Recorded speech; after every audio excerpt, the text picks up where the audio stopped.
Welcome back to another edition of Weekly Sports Talk. I'm Jared Hilton. Alongside me is Kalehl Brown. Friday night, Cedar Falls defeated Cedar Rapids, Washington on the road 35-32 in the quarterfinals. That moves them on to play Bettendorf in the semifinals in the Dome Friday night at 4:30. How'd you see the Tigers play in that game? They got down early. The special team struggled a little bit. Start of the second half, Washington runs a kickback, puts the Tigers in the hole. How'd you see them bounce back and come out with the victory?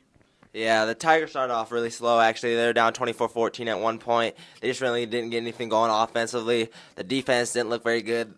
Washington was running some trap and things right in the middle, ground and pound versus that defensive line of the Cedar Falls Tigers, and it just didn't look good. They couldn't stop the run, and they were passing on them a little bit too. They were missing tackles, and it wasn't good. But then the momentum shifted all of a sudden, and a couple of big plays happened for the Tigers. They got it going. And it was good to see them get the ball going with Barkley, and their defense stepped up in a big way, and the momentum shifted, you can tell. And the Tigers just kept rolling from there and ended up winning the game. And now they play Bettendorf. Washington's offensive line just had some huge splits. It gave the defensive line fits all night, made it tough on them, but the Tigers managed to squeak out the victory in the end. They look forward to playing Bettendorf in the Dome. Note the starting time is 4:30, not the usual 7:45. Last night, Cedar Falls volleyball went on the road. They played Iowa City High at the Cedar Rapids Ice Arena. They lost in 4 sets, 3-1 to second-seeded Iowa City High. They did pick up a game. They took a game from Iowa City High. I mean, they played a really tough team with a young squad. How did you see the Tigers playing, and what do you look for in next year's team? Yeah, Iowa City High is actually a very good team. Came in their second seed. They don't have any really standout players, actually, but they keep the ball going. They don't ever give up any points, and they just have a couple good hitters. And they're overall just a good team with no standouts. CF played pretty well. They were the only team actually in the first round that didn't get swept. That loss ended up winning a set. They played good in that set. It was too bad though. They do have a young team, a couple of seniors. It's too bad for them, but overall, they really had a great season. It was good for them to get on a state, as that when they beat Dowling, that was a surprise. But even getting there to state was surprising. It's good to see them win a game, but it's too bad. But great way for the Tigers to go out in the season. Next year, the volleyball team will be returning Miranda Dusenberry, who will be a fourth-year starter, and Kaz Brown, who will be a junior and a third-year starter. UNI, they won 21-17 versus Youngstown State last week. The next game is versus Utah. How did you see the Panthers playing? Missing Terrell Rennie due to injury. They had to make up for that. What did you see out of them, and how'd they play? Yeah, it was a very dull game overall, but UNI pulled out the victory. Their defense was pretty stout, and they didn't let up very much. And Jarrett Lamphere, actually, the backup quarterback for UNI, looked really good. He's a pocket passer. He was able to make a couple really key throws down the field and got the ball moving a little bit. And, UNI was clearly the better team. They showed it. They ended up getting a good win versus a Youngstown State team that coming in was 5-3, I believe. And so it was good for them to get that win. They can continue now from here on out. And Lamphere's actually true freshman. He looked really comfortable in the pocket. He's a lot different player than Terrell Rennie. Rennie really runs the spread, moves the ball a lot, runs it. Lamphere, looked really comfortable in there. He found his receivers, did what he needed to do, and picked up the win for the Panthers. Iowa beat Michigan 24-16 this week. Their next game is against Michigan State at home.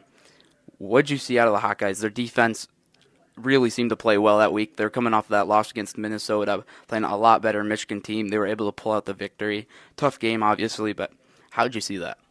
Yeah, Iowa came in there pretty prepared and ready to battle.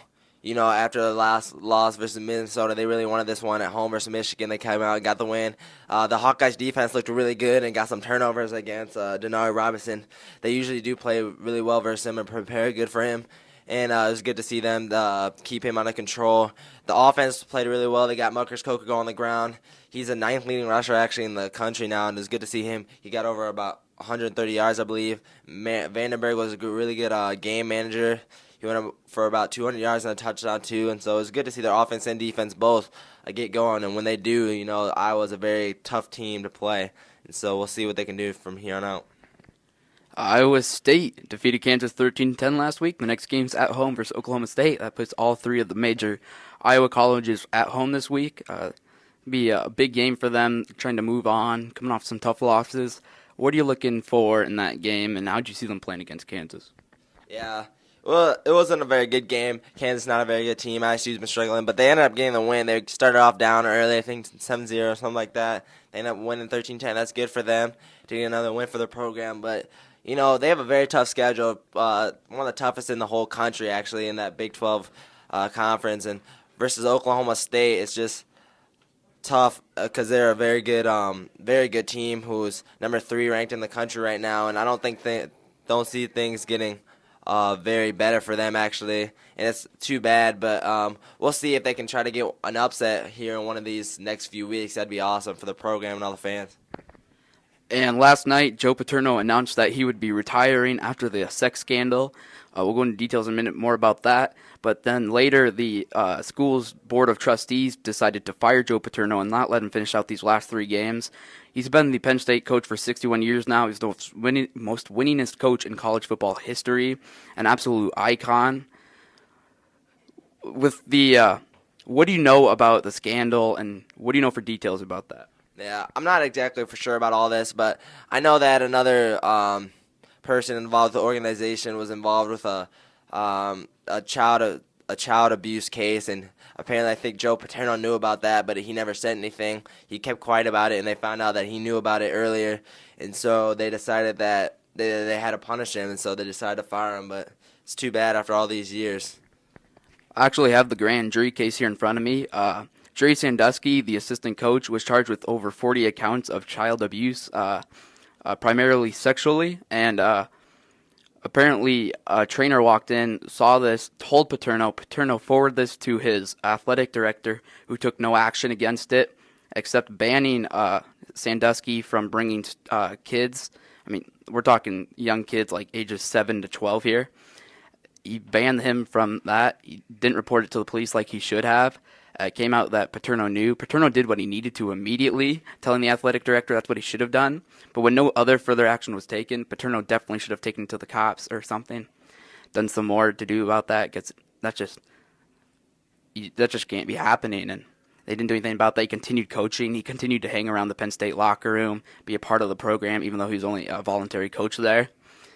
And he's now facing life in prison. He's currently on bail. And Paterno's out of his job, and he was hoping to at least finish out these last 3 games, but Penn State cut him short. For another edition of Weekly Sports Talk, alongside Kalehl Brown, I'm Jared Hilton.